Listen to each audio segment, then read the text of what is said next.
Hello everyone, good evening. আমার আজকে আরও একটা নতুন ব্লগে তোমাদের সকলকে জানাই অনেক অনেক স্বাগত। আশা করি তোমরা সকলে খুব ভালো আছো, আর আমরাও কিন্তু বেশ ভালো আছি। আজকের বারটি ছিল রবিবার, আর এখন ঘড়ির কাঁটায় বেজে গেছে ঠিক বিকেল 4:45, আর এখন থেকে তোমাদেরকে সাথে নিয়ে আমি আমার আজকের দিনটি শুরু করলাম। আজকে যে ভিডিওটা দেখছো এইটা হচ্ছে ছট পুজোর আগের দিন বিকেলে। তো ঘুম থেকে উঠে আমি সোজা চলে এসেছি রান্নাঘরে। তার আগে প্রথমে চোখে মুখে জল নিয়ে নিয়েছি, রান্নাঘরে গিয়ে সোনামায়ের জন্য খাবারটা রেডি করে নিয়েছিলাম, আর তারপর লেগে পড়েছি নিজের কাজ বাজে।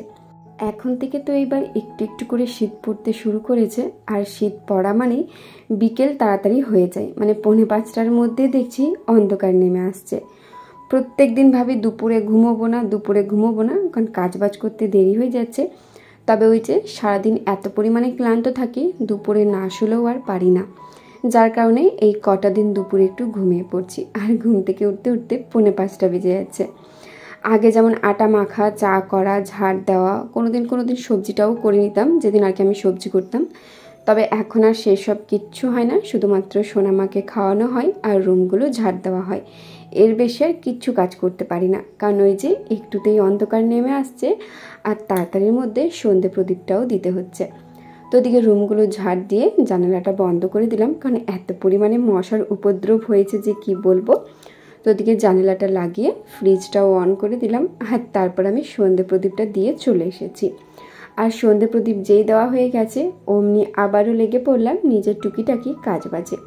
প্রথম আগে সোনামায়ের দুধটা গরম করে নিলাম, কারণ এই দুধটা সেই সকালে গরম করা হয়েছে, মানে সকালে যখন সোনামাকে খাবার খাইয়েছিলাম, তারপর ফ্রিজের মধ্যে রেখে দিয়েছিলাম, আর গরম করা হয়নি।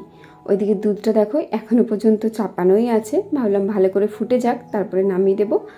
আর এইদিকে আমি আর আমার শাশুড়ি মা দুজনে মিলে করে নিচ্ছে রুটি।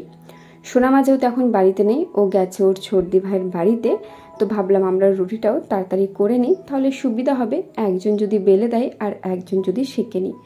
যদিও আমাদের বাড়িতে খুব একটা রুটি হয় না, ওই হাতে গোনা 10টার মতো, তবুও সাথে একজন থাকলে সুবিধা হয় আর কি। তো ওদিকে শাশুড়ি মা রুটিগুলো সব বেলে নিচ্ছিল, আর আমি এক এক করে সমস্ত রুটিগুলো সেঁকে নিচ্ছিলাম। আর যেই দুটো রুটি হয়েছে, প্রথমে আগে ভাবলাম সোনামায়ের জন্য রুটিটা ভেজতে দিয়ে দিই, কারণ যখন আর কি আমি হাতে ম্যাশ করব, অনেকক্ষণ ধরে যদি ভেজা থাকে তাহলে ম্যাশ করতে আমার অনেকটাই সুবিধা হয়, কারণ রুটিটা পুরোপুরি নরম হয়ে যায়। আর তারপরে দেখো কোনো কাজ ছিল না, তো সোনামার সাথে বসে পড়েছিলাম খেলা করতে। আর সোনামা যদি কাজের মধ্যে চলে আসে তাহলে আর কিচ্ছুটি হয় না, একজনকে কাজ করতে হয় আর একজনকে সোনামাকে নিয়ে বসে থাকতে হয়। এই যে দেখো, ওকে আমি বলছিলাম একটা হাম্পু দে, আর ও কীভাবে আমাকে মেরে দিল দেখো। এখন মেয়ে আমার ভারী দুষ্ট হয়েছে জানো তো, ওকে যদি বলে একটু আদর কর, ও কেমন চুল ছিঁড়ে মারে দেখো। আর ওর এই দুষ্টুমিগুলো দেখতে কি যে ভালো লাগে। ও বুঝতে পারে জানো তো যে আমার এটা লাগছে, আমি চিৎকার করছি, আর আমি যত চিৎকার করব ও তত হাসবে। আর যেই বকা দিয়েছিলাম ওই রকম মাকে হাম্পু দিয়ে চুপ করিয়ে দিল। Hello everyone, good morning. আমার আজকে আরও একটা নতুন ব্লগে তোমাদের সকলকে জানাই অনেক অনেক স্বাগত। তো আজকের বারটি হচ্ছে সোমবার, আর এখন ঘড়ির কাঁটায় বাজে 9:20। তখন আমি ছাদে চলে এসেছি, সোনামাকে খাওয়ানো হয়ে গেছে, ও এখন ওর বাবার কাছে আছে। আর আমি এসেছি এই যে দেখো কাপড়গুলো মেলার জন্য। স্নান করার পর যে কাপড়গুলো কাচা ধোয়া করেছিলাম সেগুলো আর মেলার সময় পাইনি, তো সেগুলো মেলার জন্য এসেছি। আর সোনামাকে যে স্নান করাবো, তো সেই জলটাও রোদে দিতে এসেছি। চলো ভালো জায়গা দেখে সোনামায়ের জলটাও নামিয়ে দিই, আর কাপড়গুলো আমি মেলে দিই। তো তোমরা সাথে থেকে আজকের ভিডিওটা দেখতে থাকো। প্রথমে একটা ভালো জায়গা দেখে জলটা রোদে দিয়ে গেলাম। ভালো জায়গা বলতে এমন জায়গা দিলাম যাতে চারিদিকেই রোদ পায়। তো এইদিকে জলটা নামিয়ে, আমার তো স্নান করা অনেকক্ষণ আগেই হয়েছিল, তবে আর জামা কাপড়গুলো মেলার সময় পাইনি, তো সেই জামাগুলো নিয়ে চলে এসেছিলাম ছাদে মেলার জন্য। তো ওদিকে তো জলটা গরম করতে দিয়ে দিলাম, আর তারপর যে কাপড়গুলো আছে সেইগুলো এখন মেলে দিলাম। বেশ কিছুদিন আমি তো ভিডিও দিতে পারিনি, তাই তোমাদের কমেন্টগুলো খুব মিস করছিলাম। আজকে হঠাৎ করে হাতে যেই একটু সময় ছিল অমনি তোমাদের পুরনো কমেন্টগুলো পড়ছিলাম। তো হঠাৎ করে একটা কমেন্ট আমার চোখে পড়লো, কোনো কারণবশত হয়তো সেই কমেন্টটা আমি দেখিনি। তোমাদেরকেও সেই কমেন্টটা পড়ে শোনাতে চাই, আর তার কিছু কথাও আমি বলতে চাই। আজ থেকে প্রায় 2 মাস আগে একজন দিদিভাই কমেন্ট করেছে, লজ্জা করে না মেয়েকে দেখিয়ে টাকা ইনকাম করতে?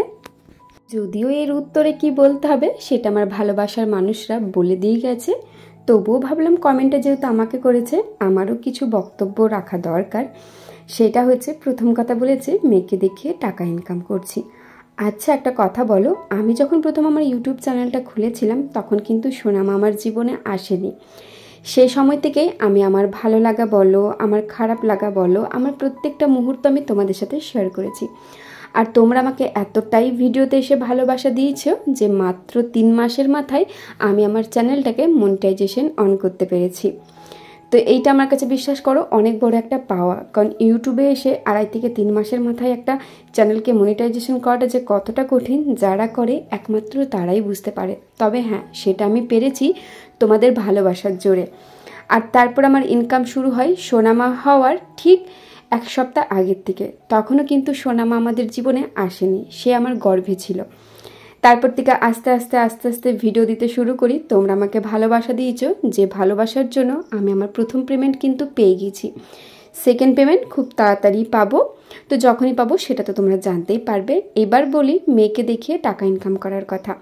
ওই যে বললাম প্রথম যখন চ্যানেলটা আমার মনিটাইজেশন হয় তখন কিন্তু সোনামা আমার জীবনে আসেনি। কই সেই সময় এসে তো কেউ আমাকে বলেনি যে তুমি তোমার কাজবাজগুলো শেয়ার করছো কেন, এই করছো কেন, সেই করছো কেন।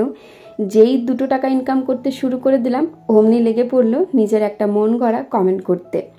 আর হ্যাঁ, সোনামাকে দেখতে অনেকেই ভালোবাসো, যারা আমার ভিডিও দেখতে ভালোবাসো তারা বিশেষ করে আমার ভিডিও দেখো সোনামার জন্য। কারণ সোনামার প্রত্যেকটা মুহূর্ত, তার ছোট থেকে বড় হয়ে ওঠার গল্প, তার সকাল থেকে রাত পর্যন্ত রুটিন, সে কী খাচ্ছে না খাচ্ছে, তো সেই সব ভিডিওগুলো তোমরা দেখতে ভালোবাসো বলেই কিন্তু আমি শেয়ার করি। মাঝে কটা দিন সোনামাকে আমি ভিডিওতে আনছিলাম না বলে তোমরা এত পরিমাণে রিকোয়েস্ট করেছো যে আমি আবার পরবর্তী টাইমে তাকে আনতে বাধ্য হয়েছি। আসলে কি বলতো, যার যেমন মানসিকতা তার তেমন পরিচয়। তার কথাতেই বোঝা যাচ্ছে তার ঠিক মানসিকতা কেমন। যাই হোক, এরপর থেকে সোনামাকে আমি আরও বেশি করে ভিডিওতে আনবো, যাতে ওর প্রত্যেকটা মুহূর্ত আমি স্মৃতিবন্দি করতে পারি। যাই হোক, ওইদিকে দেখো সোনামাকে তেল মাখিয়ে স্নান করিয়ে দিয়েছিলাম, আর স্নান করার পর ওকে খাবার খাইয়ে দিয়েছি। আর ওকে কেমনভাবে আমি খাবার খাওয়ালাম তোমরা তো দেখলেই। আর একটা কথা, ওই যে ম্যাওটা বসেছিল মানে বিড়ালটা, আমি যখনই সোনামাকে খাবার খাওয়াই ও ঠিক ওই সময়টাতে চলে আসবে, কারণ ও জানে সোনামা ওই সময় খাবার খায়, আর ওকে না দেখলে সোনামা খাবার খেতে চায় না। আর একটা জানো তো, প্রত্যেক দিন ছাগল আসে, অবশ্যই ছাগলটার সাথেও তোমাদের পরিচয় করাবো। খাওয়া দাওয়া করার পর সোনামাকে রেডি করে দিয়েছিলাম, তারপর ওকে ঘুম পাড়িয়ে দিয়েছিলাম। আর আজকে ছিল ছট পুজো। আমাদের এখানে বেশ ভালোভাবে ছট পুজো হয়, তবে দুঃখের বিষয় আমি আজ পর্যন্ত কোনো দিনই ছট পূজা দেখিনি। ঠিক কেমনভাবে হয়, ওখানে গেলে কি হয় না হয়, কোনোটাই দেখিনি। হ্যাঁ, আমার বাবার বাড়ির ওখানে হতো, তবে ওইখানে যাওয়া হতো না, যেহেতু এখানে যে নদীটা আছে সেটা আমার বাড়ির থেকে একটু দূরে।